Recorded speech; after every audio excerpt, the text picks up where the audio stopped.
तो मैंने किसी को पूछा, यार ये तो ठीक है आंकड़े वांकड़े, तो मुझे ये बताओ कि ईवीएम जिंदा है कि मर गया?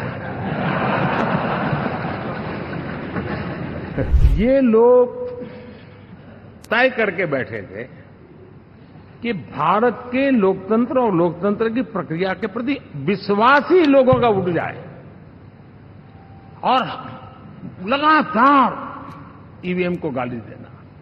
और मुझे तो लगता था कि शायद इस बार वो ईवीएम की अर्थी का जुलूस निकालेंगे, लेकिन 4 जून शाम आते आते उनको ताले लग गए, ईवीएम ने उनको चुप कर दिया।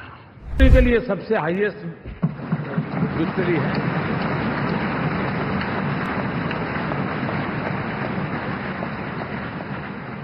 और ये जो यहां दिखता है ना पवन, ये पवन नहीं, ये आंधी है।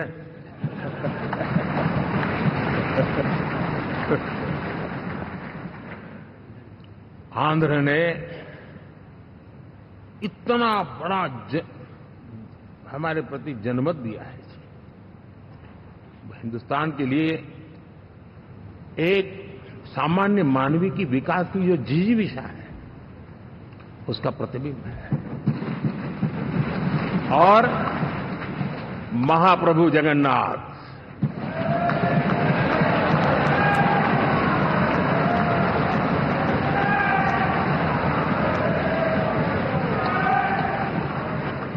और मैंने अनुभव किया हमेशा।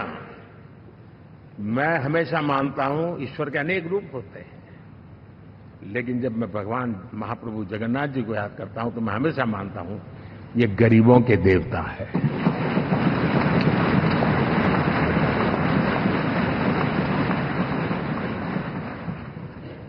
और वहां जो क्रांति रूप परिणाम आया है, मैं इसे एक रिवॉल्यूशन देख रहा हूं। और मैं इसके साथ कह सकता हूं कि विकसित भारत का हमारा जो सपना है, आने वाले 25 वर्ष, पहले मैंने 10 साल कहा था, यहां मैं 25 साल कह रहा हूं, आने वाले 25 साल महाप्रभु जगन्नाथ जी की कृपा से उड़ीसा देश की विकास यात्रा के ग्रोथ इंजन पैकी एक होगा।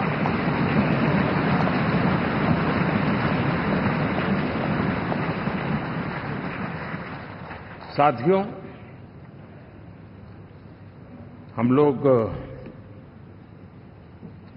जब 4 जून के नतीजे चल रहे थे, मैं तो अपने काम में कुछ व्यस्त था, बाद में फोन आना शुरू हो गए।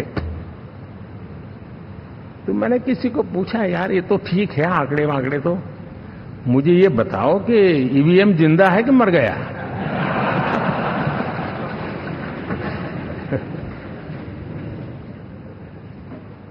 क्योंकि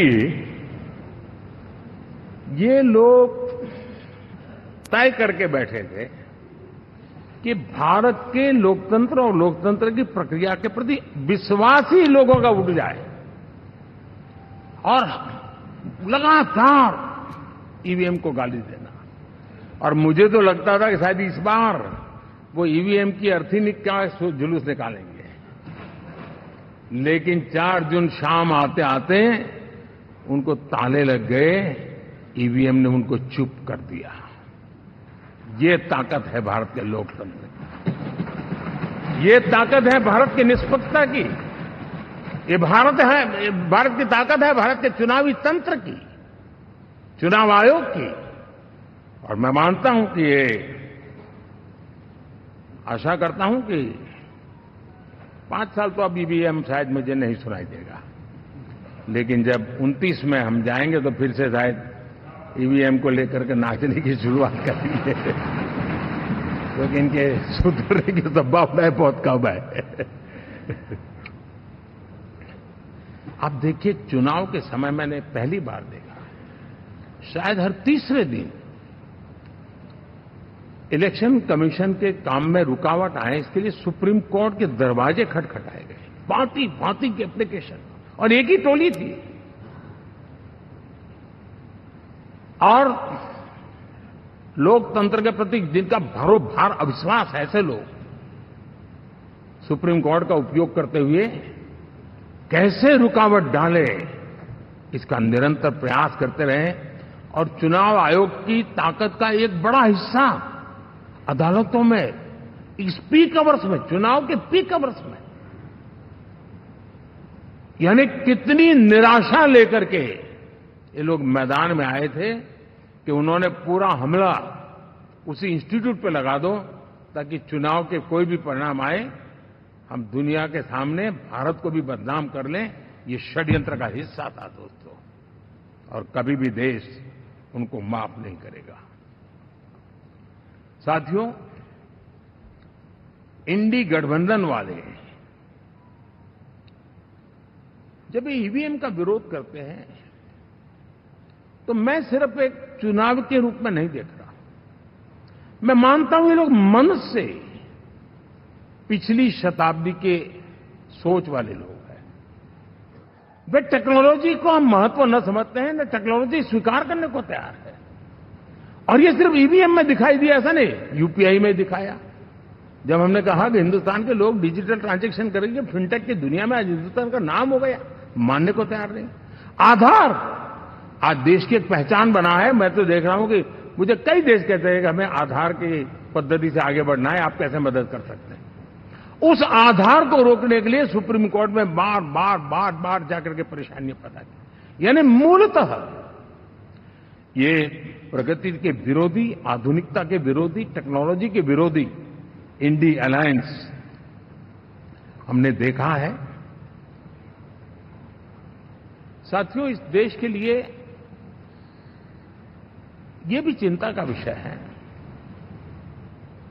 कि विश्व में भारत के लोकतंत्र की ताकत को कम आंकने का प्रयास, और कितना एक्सट्रीम है। मैं दुनिया में ढोल पीट रहा हूं कि हम मदर ऑफ डेमोक्रेसी है, और ये दुनिया में जाकर के बता रहे नहीं हमारे देश में तो डेमोक्रेसी ऐसा कुछ नहीं कि वो मोदी बैठ गया है, वो एक चाय बेचने वाला यहां पहुंच कैसे गया, कुछ तो गड़बड़ की होगी। ये जो इनकी मनस्थिति है जी, भारत के नागरिकों को चुनाव प्रक्रिया के प्रति अविश्वास पैदा करने का जो उनका षड्यंत्र है, मैं मानता हूं कि अब दुनिया भी भारत के लोकतंत्र की विविधता, विशालता, व्यापकता, गहनता, इन सबको भी जानने समझने के लिए आकर्षित होगी। ऐसे ही इस चुनाव के नतीजे में देख रहा हूं। साथियों, जब 1 तारीख को मतदान पूरा हुआ और 4 तारीख को काउंटिंग, इस बीच की चीजों को आप देखिए। योजनाबद्ध तरीके से देश को हिंसा की आग में झोंकने का बयान दिए जाते थे। यहां इकट्ठे होना, यहां पहुंचना, यहां करना। कुछ लोग इस चीज को गंभीर नहीं लेते हैं, लेकिन ये बहुत गंभीर है। आप भारत के लोकतंत्र को, पहले उसकी व्यवस्था को अनादर करते हो, अब परिणाम आने से पहले एक ऐसा माहौल बना दो कि बस आग लगा देंगे। हर प्रकार से उन शब्दों का अर्थ यही निकलता है कि उन्होंने देश को उस दिशा में ले जाने का प्रयास किया था।